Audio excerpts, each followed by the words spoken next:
நம்முடைய உளவுத்துறை என்ன செய்து கொண்டிருக்கிறது எங்களுக்கு புரியல. ரவுடிகளுக்கு எந்த லாங்குவேஜ் புரியுமோ அந்த லாங்குவேஜ்ல நம்ம சொல்லிக்கணும். ஒரு பஞ்சாயத்தடா முடிச்சு வச்சு நமக்காக அம்மட்டு போலும் பிள்ளை குட்டியோட வெயில்ல காத்து கிடக்குறாங்களே. எங்களுக்கு வந்த செய்தி, தமிழ்நாட்டில் இருக்கின்ற முக்கியமான உளவுத்துறை சார்ந்தவர்கள் குறைந்தது கிட்டத்தட்ட ஒரு 400 பேர் 500 பேர் விக்கிரவாண்டி தொகுதி சட்டமன்ற இடைத்தேர்தலில் ஒவ்வொரு கிராமத்திலும் தங்கி இருக்கின்றார்கள் என்று செய்தி. உளவுத்துறை இங்கேயே தங்கி, இந்த தொகுதியிலே தங்கி, இந்த தொகுதியில் யார் வருகிறார், யார் வாக்குகள் கேட்கிறார், யார் ஓட்டு கேட்கிறார், யாருக்கு ஓட்டு போட போறாங்க, அது எப்படி அந்த வாக்குகளை வாங்கலாம், இதுலதான் உளவுத்துறை கவனமாக கடந்த 20 நாட்களாக இருந்திருக்கிறது. ஓவரா பேசுறாங்க பாத்துக்கிட்டு இருக்கா. அட விடுறா, இதுங்க ரெண்டும் காமெடி. ஒரு தேசிய கட்சியின் மாநில தலைவருக்கு பாதுகாப்பு இல்லை என்றால் நினைத்து பாருங்கள், சட்டம் ஒழுங்கு எப்படி இருக்கிறது தமிழ்நாட்டில். அங்கங்க கேக்குறான், கண்ட நாயெல்லாம் புத்தி சொல்லண்டா ஒழுங்காடுறான்னா கேட்கணும்ல. நீ சொல்லிட்டல்லப்ப. உளவுத்துறையுடைய தோல்வியாக நான் பார்க்கின்றேன். டேய் சொம்பு திருடி திருட்டு நாயே, நீ பேசக்கூடாதா பஞ்சாயத்துல? என்ன காரணம்னா இருக்கட்டும், அது ஆனாலும் பாதுகாப்பு கொடுப்பது, அதுவும் இப்படி தலைவர்களுக்கு எல்லாம் பாதுகாப்பு கொடுப்பது காவல்துறையுடைய கடமை. அது மரியாதை கூட அவ்வளவு ஃபீலிங் இல்லடா. நீ எல்லாம் அட்வைஸ் பண்ற அளவுக்கு நான் ஆயிட்டம் பாத்தியா? தான் மச்சான் என்னால தாங்க முடியல. காவல்துறை முதலமைச்சருக்கு கீழ் வருகிறது. கொலம்பஸ் கண்டுபிடிச்சப்பா. மீண்டும் சொல்கின்றேன், இந்த கொலைக்கு காரணம் நிச்சயமாக காவல்துறை பொறுப்பேற்க வேண்டும், முதலமைச்சர் பொறுப்பேற்க வேண்டும். என்ன பிரச்சனை உனக்கு? என்ன பிரச்சனை சிரிச்சுட்டு கேக்குற? என்ன பிரச்சனை உனக்கு? என்ன கையில காசு இல்லையா? காசு ஒட்டுமொத்தமாக அந்த உளவுத்துறை, இந்த நாங்க போற ஊர்ல ஒவ்வொரு ஊர்லயும் பார்த்தா 2-3 பேர் அங்கங்க நின்னுட்டு இருக்காங்க. இதுதான் உங்க வேலையா? என்ன குடிச்சிட்டு உளறிட்டு இருக்க? பேசாம போய் ஒரு ஓரமா போடு, கூட்டு போடா எனக்கு இருக்கு போயில. உளவுத்துறையோட வேலை விக்கிரவாண்டி இடைத்தேர்தல் எப்படியாவது ஆளுங்கட்சி திமுக வெற்றி பெற வைக்க வேண்டும் என்று, அதான் உங்க வேலையா? பயப்படுறியா குமார்? எப்படி ஓட்டு வாங்கலாம், எங்க யாருகிட்ட வாங்கலாம், இந்த கிராமத்துல 800 ஓட்டுல அது எத்தனை ஓட்டு வாங்கலாம், இவங்க ஓட்டு, இந்த கட்சி ஓட்டு, இதுதான் குறிச்சு கொடுத்துட்டு இருக்காங்க. வீட்டுல கும்பலையா கூட இவ்வளவு அழுக மாட்டாளுங்க. ஆனா நீ இந்த ஆளே அழுகிறியடா, இந்த ஆளே அழுகிற நீ. தினம் அன்றாடம் அப்டேட், இன்னைக்கு இவ்வளவு வாக்குகள், இன்னைக்கு நாளைக்கு இப்படி பின்தங்கி இருக்குது, முன்னிலை இருக்கிறது, இப்படி எல்லாம். இதுதான் உளவுத்துறையோட வேலையா? ஐயோ சாமி வேற கூட்டு போங்கடா, கோவத்துல போட்டுற போற. முதலமைச்சர் அவர்கள் சட்டம் ஒழுங்கை சீர் செய்ய வேண்டும், கொல்ல வேண்டும், கள்ளச்சாராயத்தை ஒழிக்க வேண்டும். நீதான் பேசுறியா? குறிப்பாக போதைப் பொருட்கள் அதிக அளவில் காணப்படுகிறது. கஞ்சா, காக்கேன், ஹெரோயின், அபின், LSD, ஆம்பிட்டமின், இப்படி எல்லாம் தெருவா வீதியா கல்லூரியா வித்துட்டு இருக்கிறாங்க. நல்ல வேலை எங்களுக்கு ஒரு தலைவர் இருக்கான்னு சொன்னா எங்களை அடிக்காம விட்டாங்க. இதற்கெல்லாம் நிச்சயமாக முதலமைச்சர் கவனம் செலுத்தணும். நானும் பல முறை சொல்லிட்டேன், கவனம் செலுத்துற மாதிரி முதலமைச்சர் இல்ல. சாரு அவர் பெரிய சாருங்க. சார பத்தி சொல்றதுன்னா ஒரு பெரிய புக்கே போடலாங்க.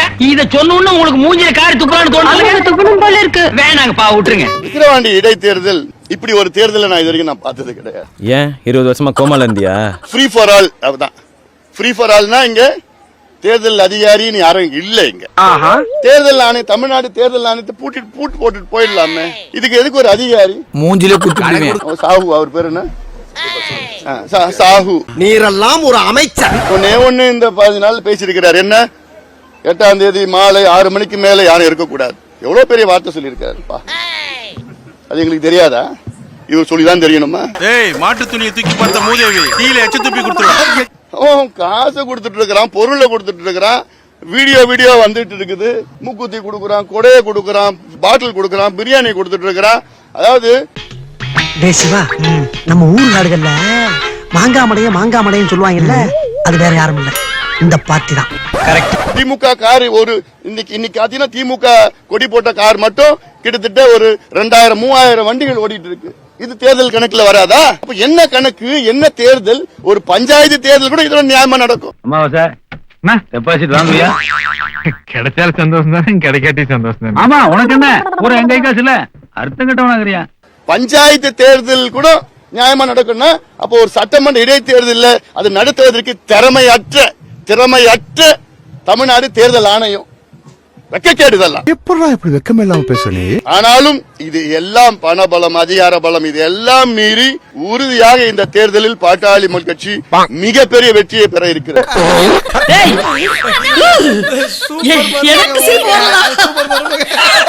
எனக்கு சிரிப்பு வரல. இன்னைக்கு 1008 வேலை விட்டு மக்கள் எல்லாம் முடிவு செஞ்சுட்டாங்க.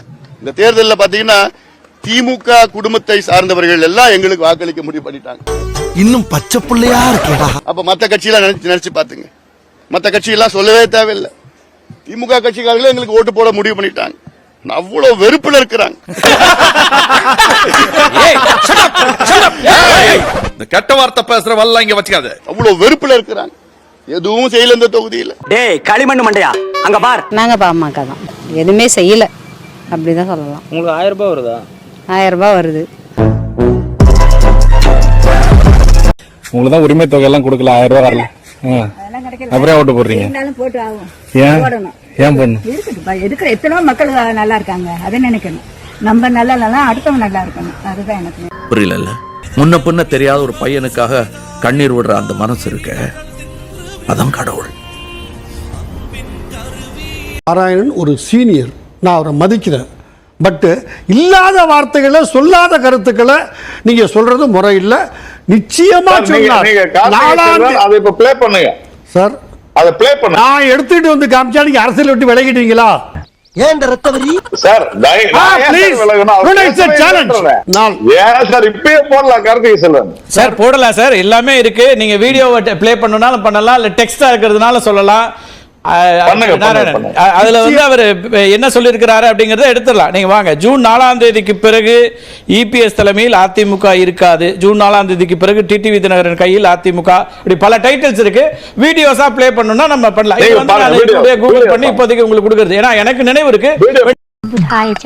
குரு சுக்ர சனி ராகுவே கேதுவே நமஹ. உனக்கு நொடங்கட்டது எப்படி வந்தது தெரியுமா? அந்த வரலாறு தெரியுமா? கால் எலும்பு கை எலும்பு உடைஞ்சிட்டா அப்படி கட்டினான் தெரியுமா? நம்ம முன்னவன்ல ஒருத்தன் கசாப் கடையில கறி வாங்கியிருக்கான். கறியை வாங்கி வீட்டுக்கு கொண்டு போறதுக்கு அவன் கூறுகூறா வெட்டி வெட்டி தானே, சின்ன சின்ன துண்டுகளா வெட்டி வெட்டி தானே கொடுப்பான். அத ஒரு பக்கத்துல இருந்த ஒரு செடியில ஒரு இலைய பறிச்சுட்டு வந்து, பெரிய இலைய அதுல உள்ள வச்சு சுத்தி கட்டி வீட்டுக்கு எடுத்துட்டு போயிருக்கான். வீட்டுக்கு எடுத்துட்டு போய் சரி சமைக்கிறதுக்கு கறியை எடுத்து அலசுவோம்னு பிரிச்சா எல்லா கறியும் மொத்தமா ஒட்டிக்கிருச்சு. என்னடா வெட்டி துண்டு துண்டா வச்சான், ஒட்டிக்கிருச்சானா இந்த இலையில ஏதோ இருக்குன்னு யோசிச்சான் பாரு. அவன் தாண்டா பெரிய டாக்டர், எம்பிபிஎஸ் இல்ல எம்எஸ்சி எம்டி. அவன் தாண்டா ஓடி போய் அந்த செடியை பார்த்து பிடிச்சிட்டான். அதுல இருந்து வந்த மரபு தாண்டா அந்த நோடத்து கட்டுறது. கால் வகித்து கஞ்சிக்காக கடலை கூட தாண்டுவேன்.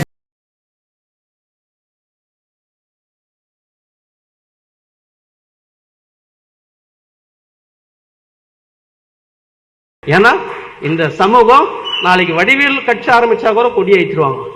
இன்னைக்கு 2000 பொய் பேசுறாங்க, கை தட்டுறாங்க.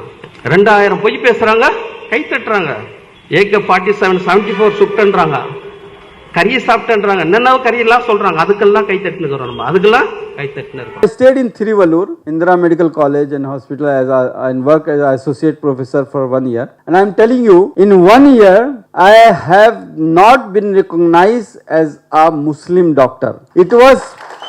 It was always Dr. Kafil Khan, pediatrician, Maklu, Korendai doctor, yes. Even my colleagues and the staff, nursing staff, nurses and all, they came to know after maybe 4 to 6 months that I am a Muslim.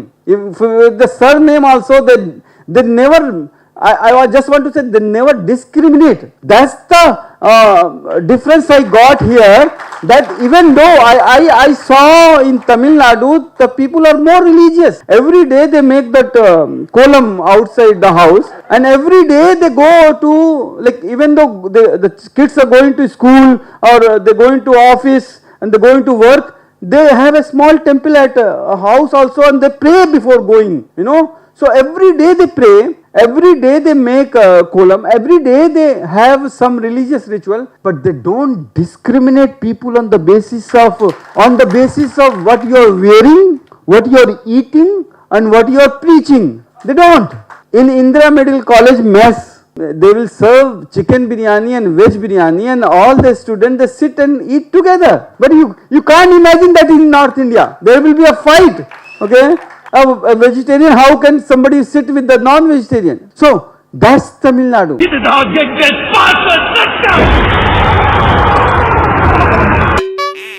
Start பண்ணு.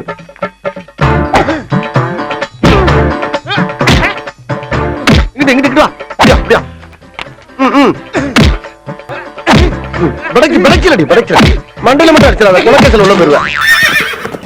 சரியா? உங்க வீட்டு பிள்ளையா நினைச்சு எல்லாரும் என்னை மன்னிச்சிருக்க.